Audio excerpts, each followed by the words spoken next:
Hey, this is Joel Baker with American Giants, here to bring you another really interesting episode. We often talk about the Muffler Man and the Giants, but there is such a big fiberglass world out there that was in the 1950s and especially in the 1960s that I keep running into more and more and more, which expands the research outside of international fiberglass. There are so many different figures and animals that were made. And today's episode is really going to center on cows and especially large cow heads, a particular set that was located in Denver, Colorado. International Fiberglass actually did make quite a few cows, and they did make cow heads. Sometimes large cow head that was from a large statue was actually removed and sold separately so it could be hung on the side of a business. But they certainly were involved with making a lot of different kinds of cows.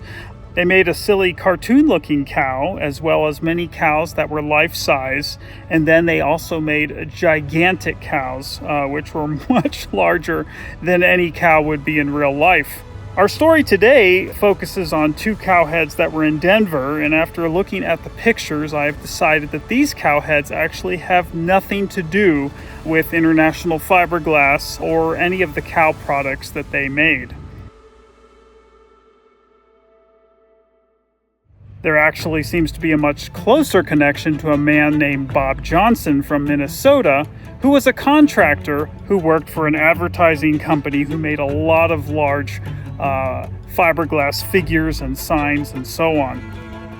I learned of all of this late last year when I was contacted by a man in Denver who said, "I have these original cow heads that were on top of a dairy many years ago in the 1950s. And as I've researched and dug into this, I've realized that these are very iconic cow heads that really defined part of Denver back in the 1950s, and that many people who were alive back then would have remembered them as a common landmark. Probably most people figured these cow heads were long gone, but today in this episode we are going to uncover their entire history and also talk about Chris, who is now selling these cow heads and hoping that they can find a new home.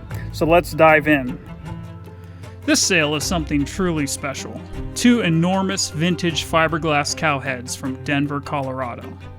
These are not small decorative pieces. These are massive roadside advertising sculptures measuring approximately 10 feet tall and 12 feet wide. They are the original giant cow and bull heads that once sat high above the Carlson-Frink Dairy billboard in lower downtown Denver.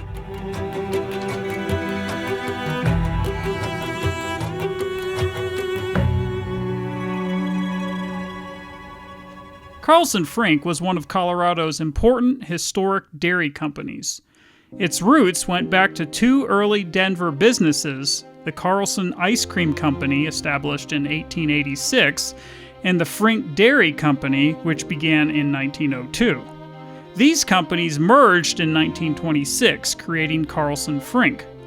By the late 1950s, Carlson-Frink had grown into a major regional dairy operation with branches in places like Boulder, Colorado Springs, Greeley, Granby, Sterling, and even Sidney, Nebraska. By 1959, Carlson-Frink was operating from its major Denver plant at 1230 13th Street near Speer Boulevard in lower downtown Denver. According to Denver native Chris Stamis, who grew up in Denver during the 1950s, the dairy was on the south side of Speer Boulevard. On top of the two-story building was a massive billboard featuring these two giant cow heads. These heads were not just signs, they were landmarks. People remembered them. They looked down over Denver traffic and became part of the city's visual landscape during the golden age of roadside advertising. The commonly reported date for their installation is around 1955. That date is especially interesting because it places them right in the same era as another famous set of giant dairy cow heads. The Ewald brothers' golden Guernsey billboard cows in Minneapolis. Those Ewald dairy heads were sculpted by commercial artist Bob Johnson in 1954 for Nagley Outdoor Advertising. Bob worked in Robbinsdale, Minnesota, and most of his commercial work centered in the Twin Cities. Bob Johnson's work predates anything from Bob Pruitt and International Fiberglass, and he could, by some, be considered the father of giant outdoor dimensional advertising, moving from papier-mâché parade float items to 10-foot fiberglass cows in the mid-1950s. The cow heads Bob created almost exactly matching the dimensions of the heads in Denver. The style is remarkably similar. The eyes, ears, horns, forehead, wrinkles, and overall billboard-ready design all appear to come from the same roadside advertising world. To be careful, we cannot say with certainty that Bob Johnson sculpted these Denver heads or that Nagley supplied the Carlson-Frink billboard, but the connection is extremely compelling. At minimum, these heads appear to be part of that same mid-1950s movement of giant three-dimensional fiberglass dairy advertising. Bob would have created the massive heads in much the same way Bill Swan made the muffler man for Bob Pruitt, as a contractor doing artwork for a company that would make a mold of it and market the copies to other interested companies and businesses. In 1959, Carlson-Frink was purchased by Borden Dairy, famous for the Elsie the cow and Elmer the bull. In 1940, Elsie the cow was paired with a fictional cartoon husband, Elmer the bull, who later became famous for the face of Elmer's glue. Chris believes that may be around the time that the billboard came down and was not retained or used by Borden Dairy. What happened immediately after that is still unclear, and those missing years are one of the greatest mysteries of this story. But by 1984, Chris Stamis had returned to Denver after being away from the state. He first spotted the heads again at Cadet Sheet Metal, stored upright and leaning against a fence on 41st Avenue. From there, they moved through several Denver industrial locations. They were later stored near South Broadway in Louisiana at Geordie Construction Company, and then eventually at a Volvo repair shop on Santa Fe. During this period, Chris was actively trying to buy and save them. At one point, Chris told a friend about the heads and his interest in preserving them. That friend went behind his back and obtained them himself by working a deal with the owners for him to restore them. Unfortunately, he did not have the fiberglass experience needed for proper restoration. He began applying latex paint directly to the old fiberglass without doing the necessary repair and prep needed underneath.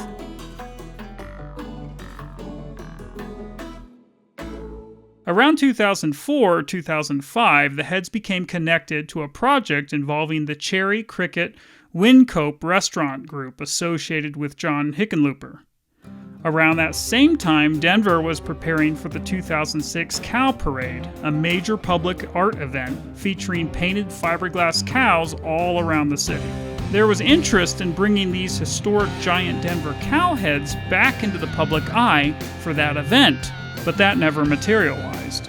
Eventually, the early restorer realized he was in over his head and called his friend Chris, who he had left out of the original negotiations. Chris was the right person for the job. He was a professional model maker, exhibit builder, and trade show display fabricator. He moved the heads to a warehouse on Colorado Avenue and built a special rotating rig to suspend the heads in the air. These cow heads are so huge that you cannot simply lay them on the ground and work on them. Chris built a system that allowed the head to rotate so he could access all sides properly. He began with a cow head and painstakingly removed every bit of improperly applied latex paint. That was before the real fiberglass restoration could even begin. Then in 2007, tragedy struck. Chris was hit by a car and his injuries forced him to stop work. The restoration was abandoned and the heads were moved to his backyard for storage while he recovered.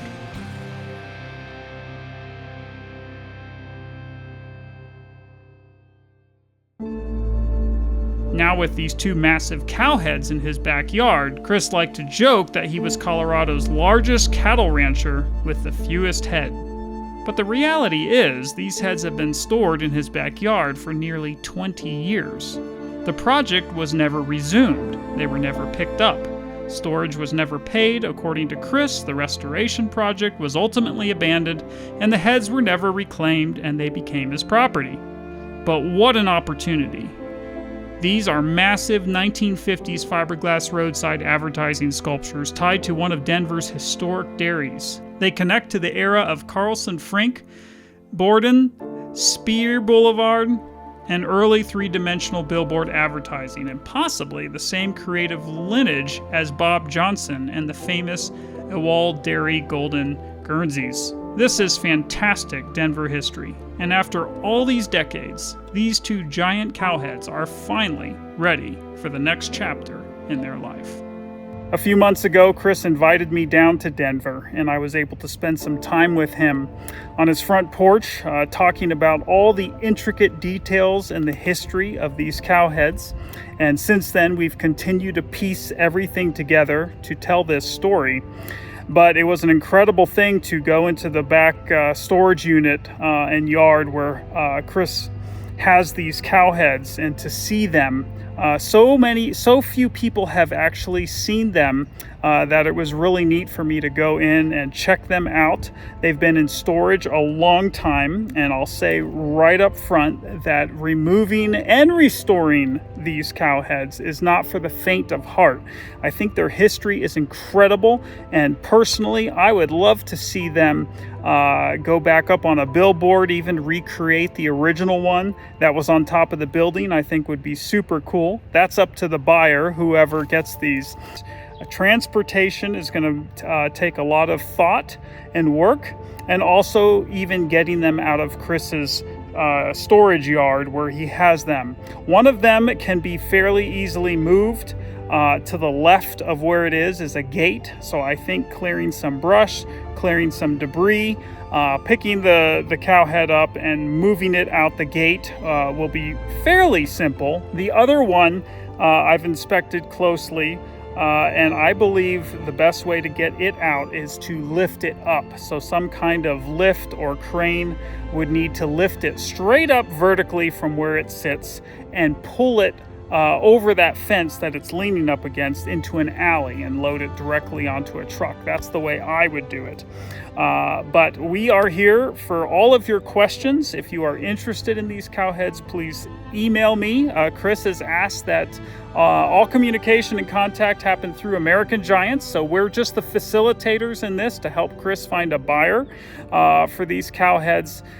So you can ask us your questions. We'll work with you as much as we can for answers, and then when the deal is finally made, you will work directly with Chris on payment and removal. So this one has been a lot of fun for me to research, to piece this history together. You know, that's what I love to do. I want to thank Dave Disler with the Real Giant Hunters. He does a lot of research into all kinds of fiberglass statues and figures, and he's been a big help as we've researched these cowheads out of Denver to get their full history. We want to let people know that these cowheads have survived, and we are hoping that they find the perfect new home for the next chapter of their lives.